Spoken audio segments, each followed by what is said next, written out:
صباح النور عليكم جميعا. نتمنى ان شاء الله تكونوا بخير وعلى خير ان شاء الله في احسن حال. اليوم جيت نقدم معكم كريات ديال الشكلاط. كيف ما كتلاحظوا كيجيو بدون فرن، يعني بدون فرن، كيجيو رائعين والشكل ديالهم رائع والمذاق يا سلام رائع جدا. فان شاء الله تبعوا معايا الفيديو حتى الاخر باش تشوفوا تفاصيل هذا الفيديو والمقادير اللي كنحتاجوها في هذه الحلوه اللي ما كنحتاجوش ليها الفران. وكتجي يعني سهله، وصراحه هذه الحلوه كنا كنستعملوها من زمان في الحلويات القديمه المغربيه. كنا كنعملوا هاد الكويرات هادو بالشكلاط كيجيو زوينين صراحه الله. فكنتمنى ان شاء الله تنال اعجابكم هذه الوصفه وتبعوا الفيديو من الاول حتى الاخر. دابا المكونات اللي غادي نحتاجوها، غادي نحتاجو 150 غرام ديال الكريمه ديال الخاصه بالحلويات، وعندي هنايا 300 غرام ديال الشكلاط الاسود. كيف ما كتلاحظوا تقدروا ديروا الشكلاط الابيض، ولكن غادي نستعمل حاليا غير الشوكولا الاسود. ومن بعد ان شاء الله ندوز معكم الطريقه ديال الشكلاط الابيض.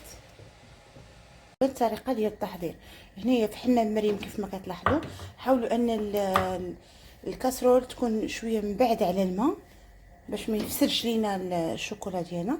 غادي نحاولوا نحطوا الشكلاط على هذا الشكل هذا حتى يذوب تماما، ومن بعد نسخنوا الكريمه ديال الطبخ. اثناء كيف ما كتلاحظوا بدا يغلى الماء. حاولوا انكم كيف ما كتكونوا تبعدوه على الكاسرولي ندوبوا فيها، يكون ما يقربش من الماء باش ما يخسرش لينا الشوكولا ديالنا. هنايا غادي في هذه الاثناء غادي نكون كندوب في الكريمه ديال الطبخ على النار، يعني غنسخنها غير واحد شويه. كيف ما كتلاحظوا من بعد ما داب لينا الشوكولا على هذا الشكل هذا وسخنا كريمه الطبخ، كنضيفوها على الشوكولا بهذا الشكل.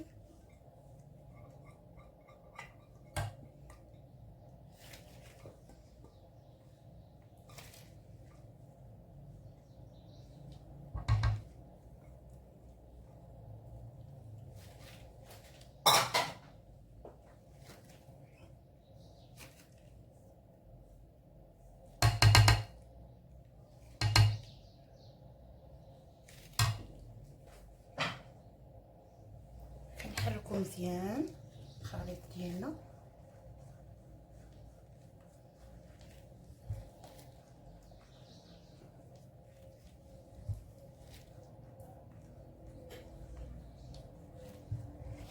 حتى كتنسجم العناصر كلها على هذا الشكل.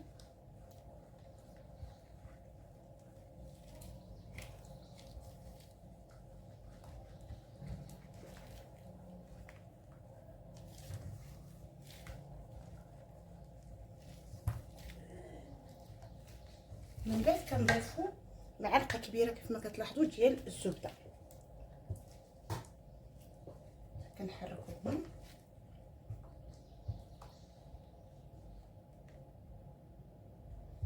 حتى تذوب ديك الزبده تماما.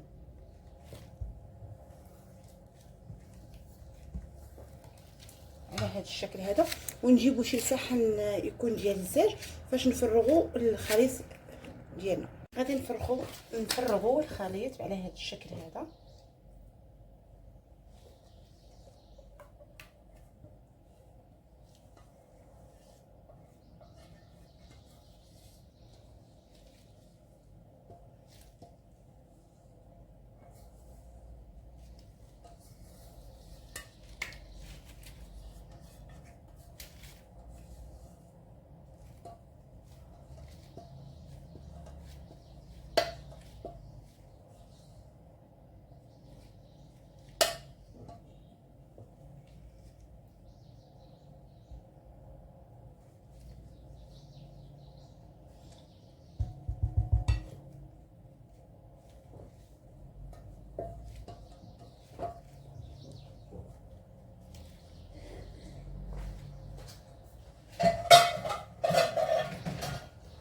بعد ما فرغنا الخليط كناخذوا الفيلم اليمونتير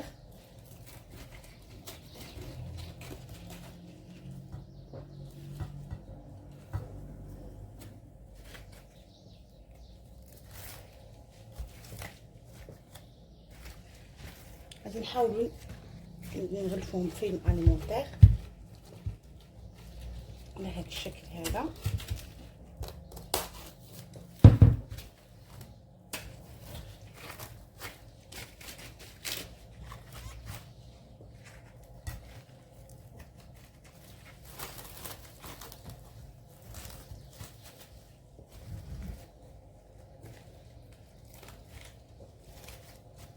ونحطوه في الثلاجه مده 5 ساعات. ومن بعد ان شاء الله نتلاقاو باش نوريكم الطريقه ديال تجهيز هذه الحلوى. من بعد ما برد الخليط تماما كيف ما كتلاحظوا كنزولوا منه الفيلم اليمونتير وكنضيفوا عليه المكسرات. انايا طحنت اللوز، حمرته وطحنته، وكاوكاو حمرته وطحنته. عندي البسكوي كيف ما كتلاحظوا مقدار زلافه من المكسرات اللي كيعطيو لهاد الحلوى واحد الطعم واحد القرمشه رائعه. تقدروا تهرمشوه يعني يكون غليظ شي شويه. انا هني شويه جاني مسحوق بزاف، نتوما تقدروا تخليو شويه عند حبيبات كبار.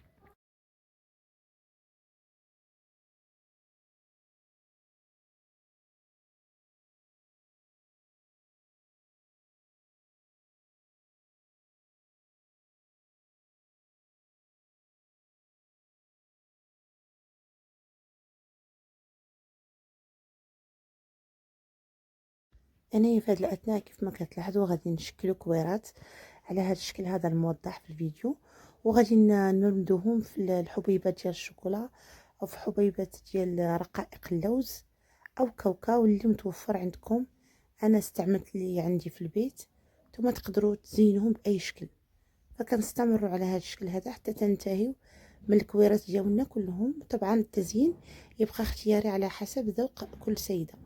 هنايا كنكون نهيت الفيديو، وغادي نتلاقاو ان شاء الله في صحن التقديم وطريقه تقديم هذه الحلوى اللي كتجي رائعه صراحه وبنينه ولذيذه وسهله وبدون فرن، كتجي سريعه دغيا تحضروها.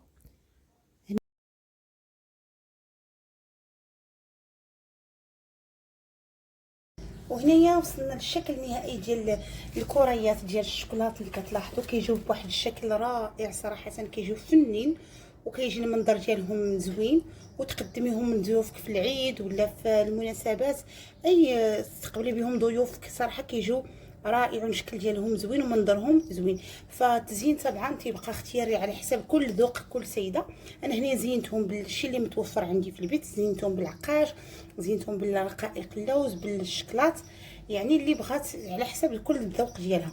فكنتمنى ان شاء الله وصفات اليوم تنال الاعجاب ديالكم. ما تنساوش اللي عجبكم الفيديو دعموني بلايك واشتراك وفعلوا الجرس باش توصلكم خاصيه باش تفعلوا الجرس باش يوصلكم كل جديد ان شاء الله. ان شاء الله نتلاقاو في وصفه قادمه باذن الله. مع السلامه.